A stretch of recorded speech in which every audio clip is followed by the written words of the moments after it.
रेहाना और रवि की शादी के बाद रवि के पास कुछ नहीं था। रेहाना, तुमने मुझसे शादी करके एहसान किया है।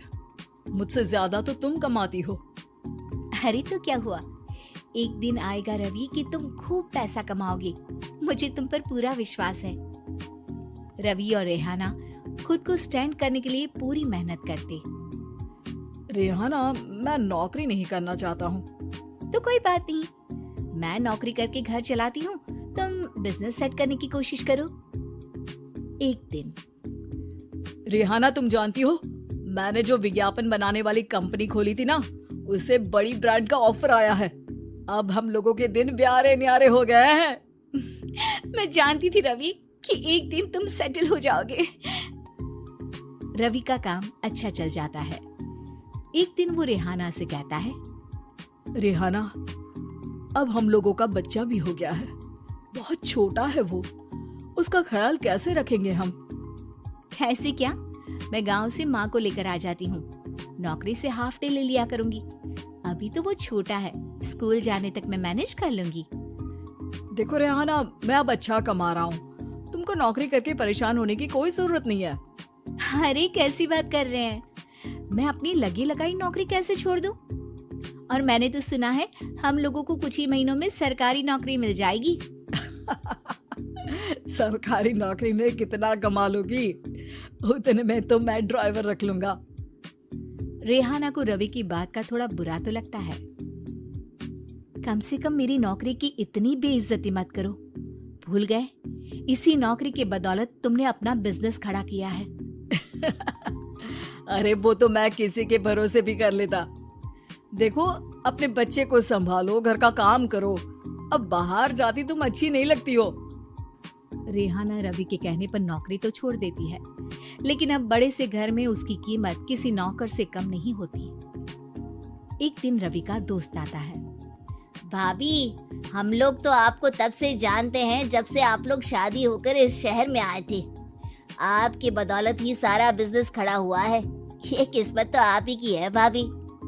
हाँ हाँ भाई, हमारी मेहनत तो कुछ है ही नहीं। अरे होगी, लेकिन भाभी की किस्मत के आगे कुछ नहीं। दोस्त वहां से चला जाता है, लेकिन रवि का गुस्सा 7वें आसमान में होता है। देखा कैसे बोल रहा था? अरे बिल्कुल अच्छा आदमी नहीं है ये। कैसी बात कर रहे हैं आप? प्रशांत भैया तो बहुत अच्छे इंसान है रवि। कैसे उन्होंने हमारे मुश्किल वक्त में हमारा साथ दिया था। अरे था पैसा तो साथ दिया, नहीं तो कौन पूछता है? रवि का व्यवहार पैसा आते ही अलग हो गया। वो बंदे को बंदा नहीं समझता। घमंड से घिरे रवि ने तो एक दिन हद ही कर दी। रेहाना, मैं अब तुम्हारे साथ नहीं रह सकता हूँ। क्या क्या बकवास कर रहे हो रवि? क्या कहना चाहते हो? और क्यों नहीं रह सकते तुम मेरे साथ? देखो, मुझे कोई और पसंद है और उसने साथ रहने पर बस यही शर्त रखी है कि मुझे तुम्हें तलाक देना होगा। रेहाना, जो कि एक स्वावलंबी महिला थी, उसने बिना देर किए रवि को कह दिया, कोई इश्यू नहीं, मुझे पैकिंग में 4 दिन का वक्त लगेगा, लेकिन तब तक मैं तुम्हारे साथ नहीं रहूंगी। 4 दिन के लिए तुम कहीं और शिफ्ट हो जाओ, मैं घर से निकलूंगी तो बता दूंगी। रवि घर छोड़कर चला जाता है। रेहाना को दुख होता है, वो रोती है, लेकिन व्यवहार से स्ट्रांग रेहाना को पति के वापस आने का और उसे सबक सिखाने का पूरा भरोसा था। फिर एक दिन, अरे शुशिका, कब शादी करोगी तुम मुझसे? यार मैंने तो सोचा था तुम शादी से पहले मुझे विदेश लेकर जाओगी, महंगी कार दिलाओगे। अरे सब दिला दूंगा, लेकिन पहले मुझसे शादी तो कर लो। हाँ हाँ, क्यों नहीं। मैं कुछ दिनों के लिए अपने मम्मी पापा के पास जा रही हूँ और लोगों से अपनी शादी की बात करूंगी। अरे शुशिका, कैसे रहूंगा मैं तुम्हारे बिना?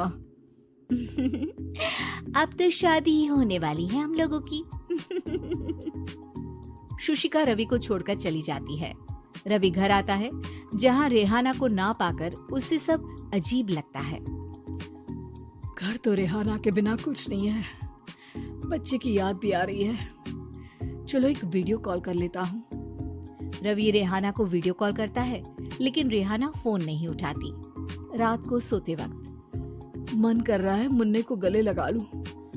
चलो कोई ना, शुशिका से शादी के बाद मेरे और भी बच्चे होंगे। अगले दिन रवि ऑफिस जाता है जहां टीना खड़ी होती है। सर, आपने अपने नए ऐड के लिए मॉडल की रिक्वायरमेंट डाली थी ना, मैं उसी के लिए आई हूँ। रवि टीना को देखकर खुश हो जाता है। अब शादी हो गई है तुम्हारी? नहीं सर, बस अच्छा सा हैंडसम और अमीर लड़का देख रहे हैं मेरे मम्मी पापा। रवि के दिमाग से तो टीना को देखकर शुशिका का ख्याल भी खत्म हो जाता है। अरे यार, ये लड़की मिल जाए कितनी सुंदर है। शुशिका तो इसके आगे कुछ नहीं है। क्या तुम्हें ऐसा नहीं लगता कि मुझसे मिलकर तुम्हारी ये खोज खत्म हो गई है?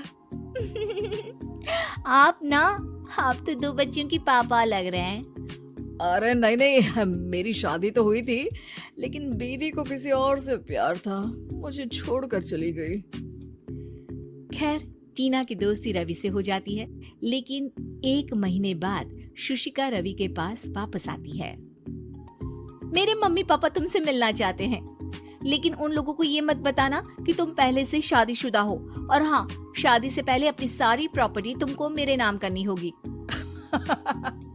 अरे पागल, अब मैं तुमसे शादी ही नहीं करना चाहता। भला ऐसी लालची औरत से कौन शादी करेगा? तभी वहाँ टीना आ जाती है। रवि, ये पागल सी औरत कौन है?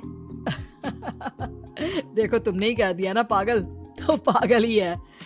पता नहीं कौन है, कह रही है शादी कर लो, लेकिन शादी से पहले अपनी सारी प्रॉपर्टी मेरे नाम कर दो। बोल तो सही रही है। वैसे तुम जानती हो, मेरी एक सहेली है, उसके पति ने उसे पैसा आते ही छोड़ दिया, जबकि उसको खड़ा करने वाली ही मेरी सहेली थी। और मुझे भी भरोसा नहीं है, अगर मैं भी तुमसे शादी करूंगी तो तभी जब तुम मेरे नाम अपनी सारी प्रॉपर्टी कर दोगे। अरे हाँ, क्यों नहीं, बिल्कुल कर दूंगा। रवि और टीना की शादी की तारीख तय हो जाती है।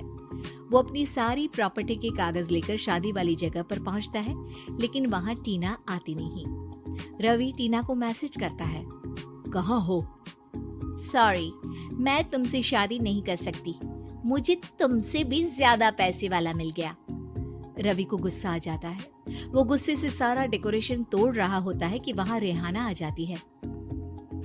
सर, क्या हो गया? क्या डेकोरेशन पसंद नहीं आई आपको? तुम यहाँ क्या कर रही हो? मैं यहाँ की डेकोरेटर हूँ। क्या आपको पसंद नहीं आई यहाँ की सजावट?